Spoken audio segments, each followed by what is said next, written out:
Hello, curious ones, and welcome to another Curious Minds podcast. This is Evan Van Sickle over here at the Christian Student Center at the University of New Mexico in Albuquerque. We are now in the great season of fall, and boy, what a relief. Not gonna lie, I'm a little chilly. How crazy is that? It's a good feeling for a change.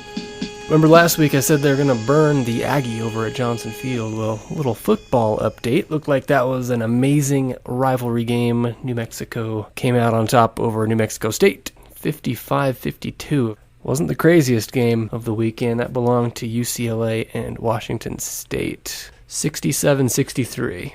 50 points in the last 20 minutes for UCLA to win that one. But as much as I would love to be a sports broadcaster, I have bigger fish to fry. And if you have been keeping track with the last couple podcasts, they have been a little bit on the defensive, defending the nature of God, the goodness of God as it relates to some of the commands of the Old Testament, namely the permissibility of slavery, given the context of the Old Testament, and the command to go to war and take over the land of Canaan, which was deemed right given the alternative circumstances where Israel would have been kind of a floundering tribe of people, never really settling in a land. So they wound up settling in a land that was inhabited by a very wicked generation of Canaanites. And it looks like in the long run, God knew what was up, and there has been great benefits since the nation of Israel has been there, rather than a nation like the Canaanites, who like to, among other things, burn their children as a sacrifice to their false gods. Now, it's interesting when somebody comes up with these objections regarding what right and wrong behavior is in the Old Testament, and it just exhibits that there is a moral law that they feel is right within their own conscience. In light of this, I want to turn this discussion from the defensive into the offensive, meaning we've now defended the nature of God and the truth of Scripture, even in light of these events that took place in Scripture. We've shown that it's not necessarily true that God is evil or the Bible is a corrupt book in light of these occurrences in the Old Testament. And now to spin the argument around, we have to show that by invoking a standard of good and evil and applying it to God, the opponent to the God of the Bible is saying that there is a moral law that they feel other cultures at other times ought to follow. Now this gets down to the difference between objective morality and subjective morality. Every human seems to agree that there is some sort of morality. There is some way to discern between right behavior and wrong behavior. But where the disagreement comes in is whether these are objective moral values or whether these are subjective. A subjective moral value would be if a circumstance's rightness or wrongness comes down to the person's opinion at the time. Now, this doesn't stand for something like a flavor of ice cream, and this is going to be what somebody who denies objective morality probably says. They'll say, well, one person likes chocolate, one person likes vanilla. You can't say that one is objectively true.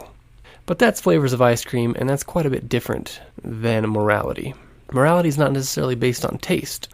To a point, you could say that it is so that if one person hates to be touched, for instance, do not touch the person. And if another person needs a loving touch, it is right to give that person a loving touch. That is a situation where it's subjective in a sense. So to give a person a hug when greeting them, right in some circumstances, wrong in others. Does that mean there's subjective morality? Well, there's a subjective circumstance, but there's an objective moral truth that underlines these subjective ideas. Same with ice cream, chocolate or vanilla. Well, if the person is allergic to the chocolate, but the vanilla empowers them, the right thing to do would be to give them the vanilla. That does not make the moral subjective. In fact, there is a bigger morality, a bigger sense of right and wrong that underlies the specific circumstance and the decision to act one way or the other in the circumstance. And the big underlying thing, say in the scenario of whether to give the person a hug, is the person's dignity. We want to achieve a higher level of the person's dignity and value. And this is what grounds morality, in my estimation. And everybody I talk to seems to have this intuitive knowledge that there is something in another person that needs to be guarded by people in general. So it kind of breaks this down into a singular objective law. And I think it's similar to what you see in the Bible. Treat your neighbor the way you want to be treated, or beyond that, treat your fellow humans in ways that Jesus exemplified. That is, treat them with extreme measures of love and grace. Why? Well, from the Christian perspective, this exhibits God's thoughts toward the person. People told Jesus that they felt like they couldn't do direct things to bless Jesus or to bless the heart of God. But Jesus said, when you behave this way toward some of these little people, or toward people in general, I would say, it is as though you are doing that action beyond just benefiting that person. You are blessing the heart of God in doing so. It's a bit like an act of worship, an act of honoring God by the way you treat another person.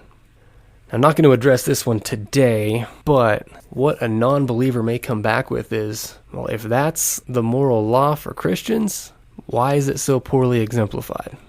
And we can get into that at some point. But as for now, I want to point out that the moral argument for God's existence says nothing about who behaves in what way. It does not say that Christians behave better than non-Christians. That is not what the argument is. It's not a recognition of the moral law. It is a grounding of the moral law. What worldview can explain the existence of the moral law? What worldview can explain why it's absolutely wrong to behave in this spiteful, hateful, and demeaning way toward a human? Is it simply personal preference, or is there something more than that? Is there something actually wrong about it?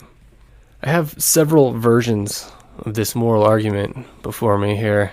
William Lane Craig, though he's not a simple thinker, has a pretty simple version of this. 2 premises and a conclusion, like all good logic. If God does not exist, then objective moral values do not exist. Objective moral values do exist, therefore God exists. This is a bit of an odd way to formulate it, but it is valid logic. It's basically known as a modus tollens. If A, then B, not B, therefore not A.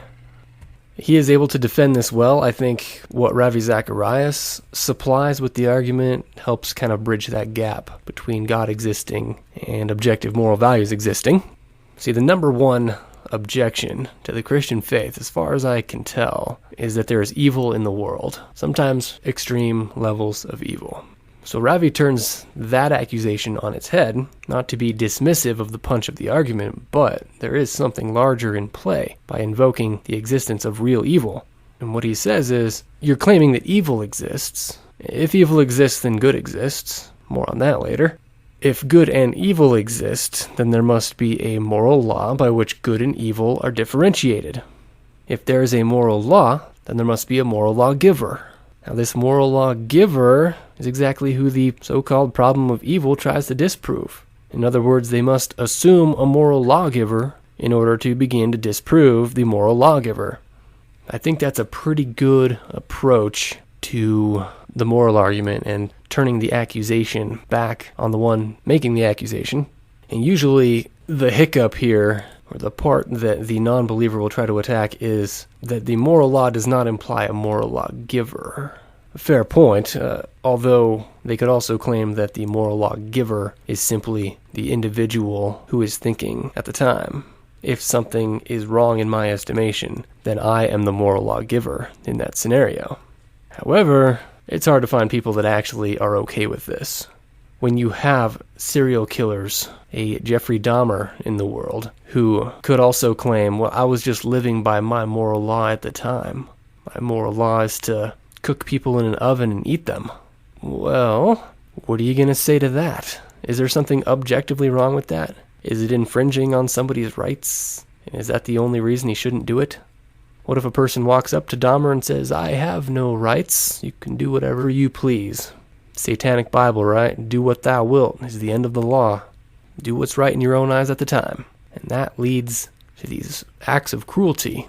No, it doesn't immediately jump from being a friendly school child to then murdering people. It takes a series of steps to get there. But I believe an initial step that's necessary is believing that you are justified to do what's right in your own eyes at the time. So, moral law versus moral lawgiver.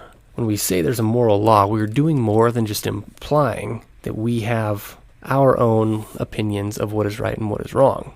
We are invoking an ultimate sense of right and wrong. Now, evolution has an interesting explanation of this, or it tries to. It says that the thing that leads us to survive is by instilling these laws in our minds. We've developed a kind of social connection between other beings, which leads us to treat them rightly. That's creative and thought-provoking, but it doesn't really work for a situation like throwing yourself on a grenade for your friends, or standing in front of your family to take a bullet, jumping into water to save a person from drowning. Things like self-sacrifice, risking your own life for the life of another. We would all agree it's morally upright, and I would argue it is evolutionarily backwards. Survival of the fittest, survival and reproduction of oneself. No other things in mind. But the biggest problem with an evolutionary explanation is that it deems right and wrong an illusion, not a reality. We had to develop these things in order to survive. We develop instincts in order to protect our species. There's nothing actually right about protecting our species, but we've developed an instinct to do so. When you make that your conclusion, I think you land in very scary ground in which what you acknowledge and how you live are in complete disagreement. You'd have to say that there is no ultimate right and wrong, but we should learn to follow these instincts anyway in order to propagate the race. But again, why is it good to propagate the race? I even had one person say to me that this planet may be better off without humans. There may be more species that thrive if humans weren't here. So really, what's ultimately wrong with humans killing other humans? Are they taking away their rights? Their right to live and be a human? Well, where did that right come from? That's just begging the question. Just because something is reproduced into a human doesn't mean it has these innate rights to live. Let me get into another piece of the argument. It's kind of my take on it. Same premise as the last one. Evil exists. Evil only exists if good exists. This is because evil is a privation, reduction, or insulting of the good. Right? Evil only happens where good things exist.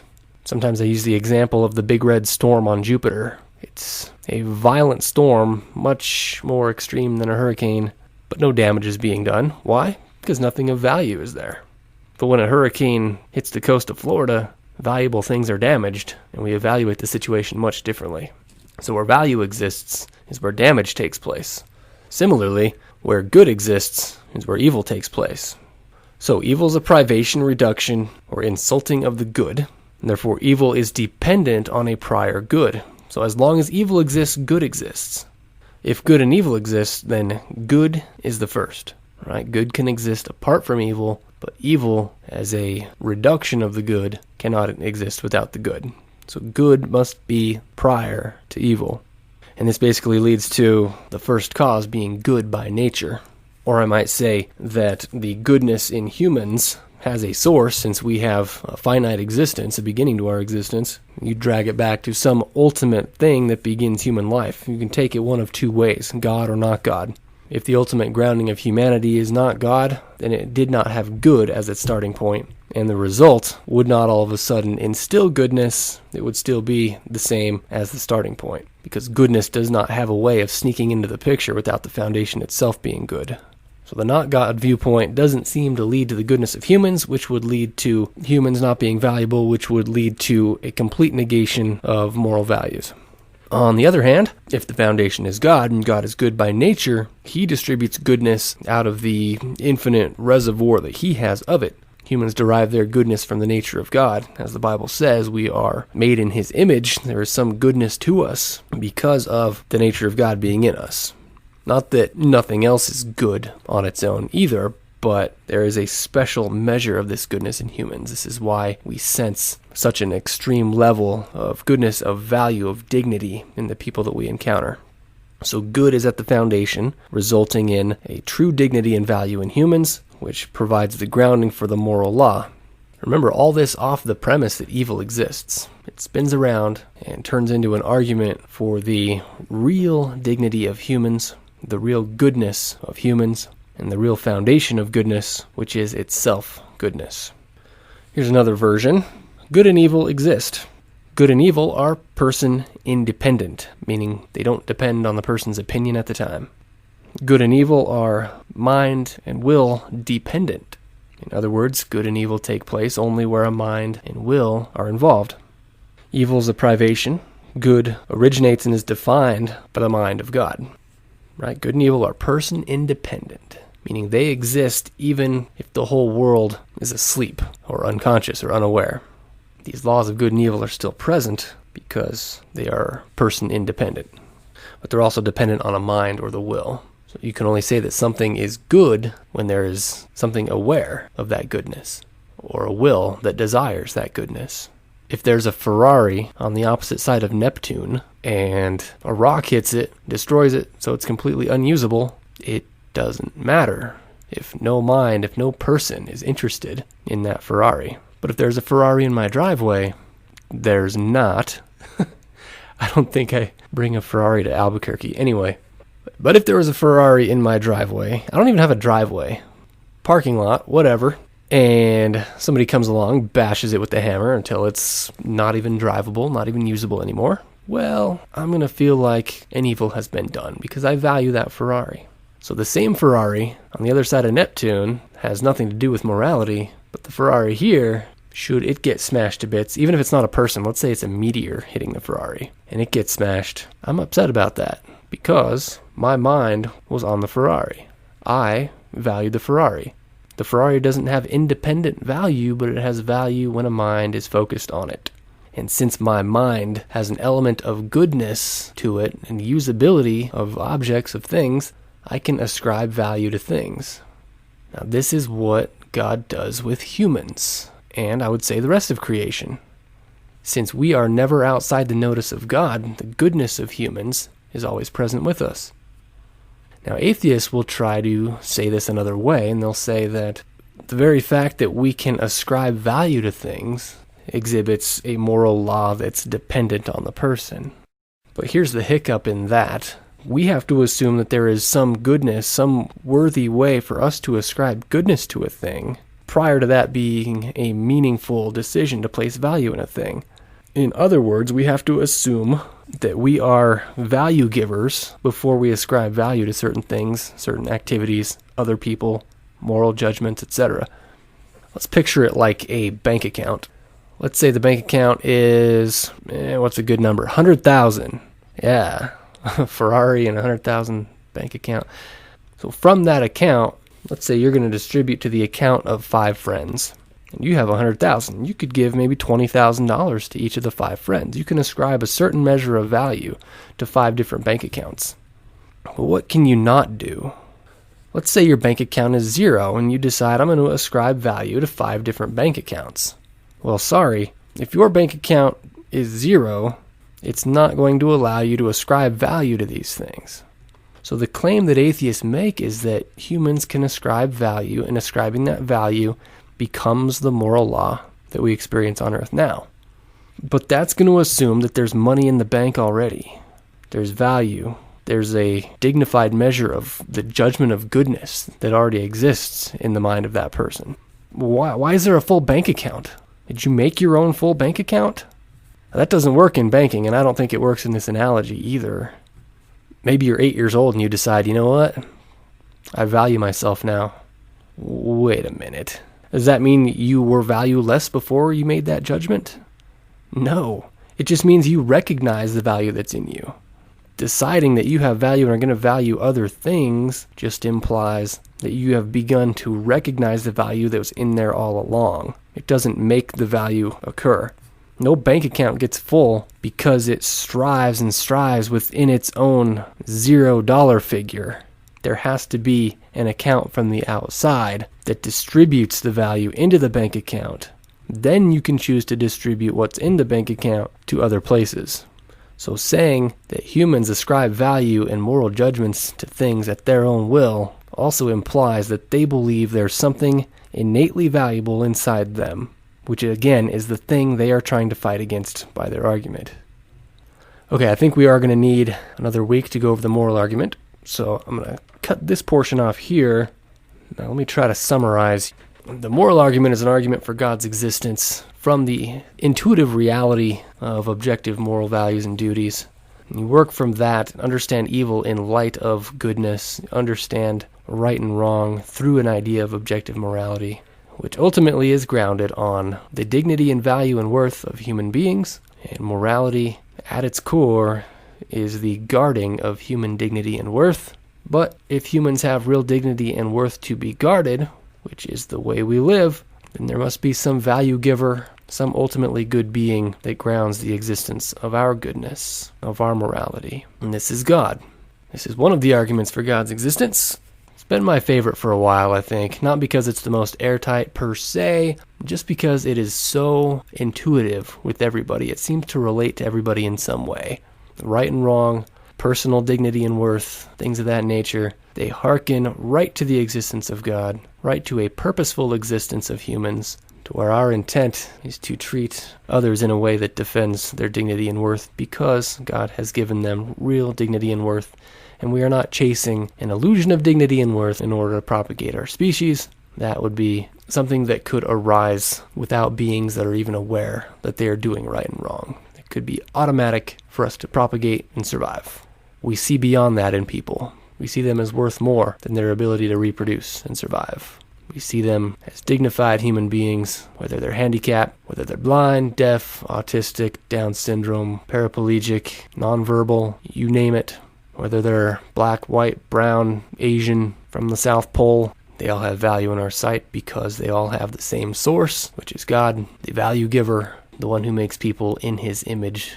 And that by treating others well, we say something about what we believe about the nature of God. And we believe we encounter an element of God when we encounter a person. That there is something good in them that's reflected from the nature of God. Their ability to think, reason, make moral judgments, be creative, to feel, to have compassion.